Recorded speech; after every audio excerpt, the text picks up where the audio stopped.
Assalamualaikum warahmatullahi wabarakatuh.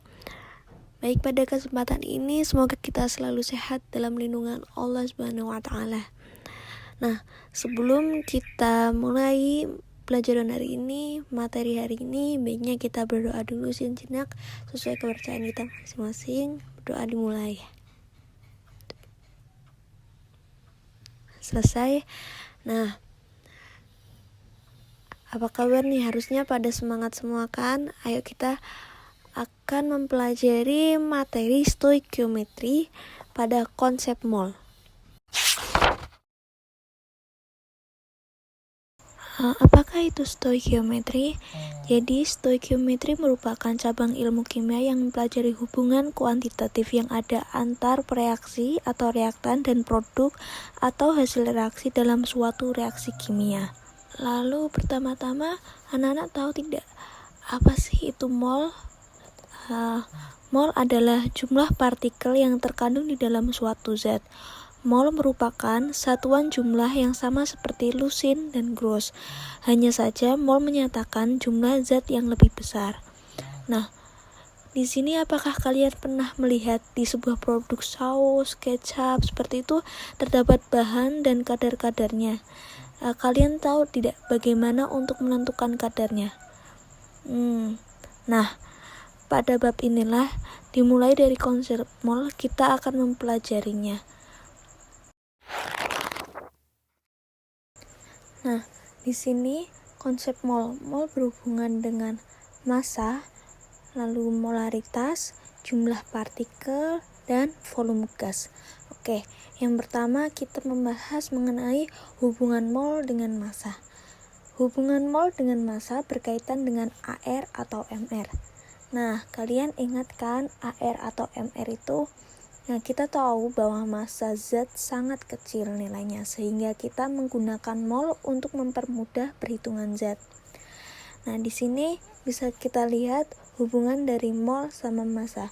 Jika kita mencari massa, mol dikalikan dengan AR atau MR. Maka sebaliknya, jika diketahui massanya dan kita mencari mol, maka kita membagikan mol dengan AR atau MR. Seperti itu. Untuk lebih memahami, mari kita lihat contoh soal berikut ini dan ayo kita kerjakan bersama-sama. Tolong anak-anak ikut mengerjakan semuanya ya. Hitunglah mol dari 4,4 gram CO2 jika diketahui ARC sama dengan 12 dan ARO sama dengan 16. Nah, di sini diketahui MCO2 yaitu 4,4 gram, lalu MR dari CO2 itu dari ARC sama dengan 12, lalu ditambahkan dengan ARO dikalikan 2, 16 kali 2, 32. Nah, hasilnya dari MrCO2 adalah 44. Nah, yang ditanyakan adalah N-nya. Nah, di sini kita menggunakan rumus N sama dengan M per MR. Jadi 4,4 gram dibagi 44. Jadi jawabannya 0,1 mol.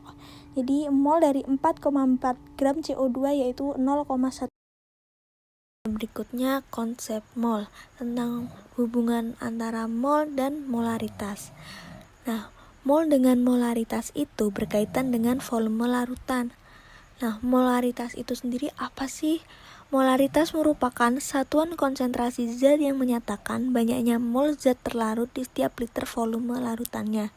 Ingat ya anak-anak, yang digunakan yaitu volume larutan, bukan pelarut. Larutan itu merupakan campuran homogen antara zat pelarut dan terlarut. Nah, di sini jika diketahui mol dan mencari molaritas, maka mol dibagi volume larutan. Dan sebaliknya, jika mencari mol dan yang diketahui itu molaritas, maka dikali dengan volume larutan. Untuk lebih paham, mari kita kerjakan contoh soal. Hitunglah kemolaran larutan NaOH sebanyak 0,1 mol yang dilarutkan ke dalam air sehingga volumenya menjadi 150 ml. Nah, di sini diketahui N sebesar 0,1 mol, lalu volumenya yaitu sebesar 150 ml, lalu dikonversikan ke liter sehingga menjadi 0,15. Nah, yang ditanyakan yaitu kemolarannya, yaitu molaritasnya. Nah, menggunakan cara M sama dengan N per V. Tinggal dimasukkan saja angkanya 0,1 mol dibagi 0,15 liter. Sehingga hasilnya yaitu 0,67 molar. Seperti itu. Nah, selanjutnya kita mengulas mengenai hubungan antara mol dan jumlah partikel. Nah, dalam massa zat banyak terkandung partikel jumlah zat tersebut. Avogadro menyatakan bahwa setiap 1 mol satu zat memiliki kandungan 6,02 kali 10 pangkat 23 partikel dari zat tersebut. Nah, bilangan Avogadro sendiri itu 6,02 kali 10 pangkat 23.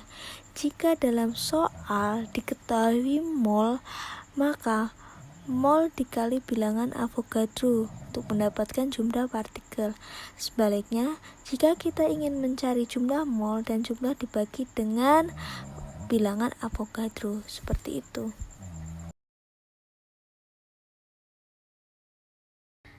Nah, di sini ada contoh soal dan jawabannya.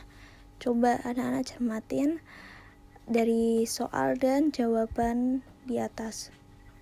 Mudah kan? Oke. Selanjutnya, nah yang terakhir yaitu mengenai hubungan antara mol dan volume gas, di mana berkaitan dengan volume molar.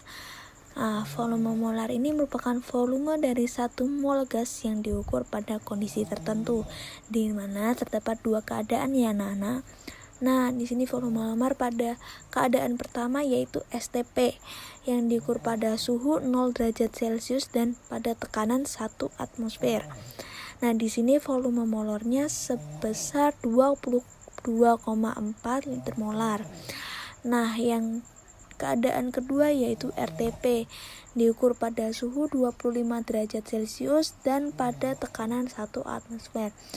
Nah, di sini volume molarnya sebesar 24. Nah, itu soal dan jawaban dari penjelasan soal tersebut. Coba anak-anak pelajari sendiri, yang membedakan hanya A yaitu pada ketetapan STP dan yang B yaitu pada ketetapan RTP. Selamat mencoba. Agar anak-anak bisa lebih memahami tentang pemahaman konsep materi hari ini, baik Ibu beri tugas, tolong carilah bentuk soal yang sesuai dengan permasalahan yang telah disampaikan seperti PPT yang sebelumnya, kemudian dikumpulkan sebelum pertemuan minggu depan di laman daring yang Ibu sediakan. Baik, seperti itu. Sekian dari Ibu, terima kasih. Wassalamualaikum warahmatullahi wabarakatuh.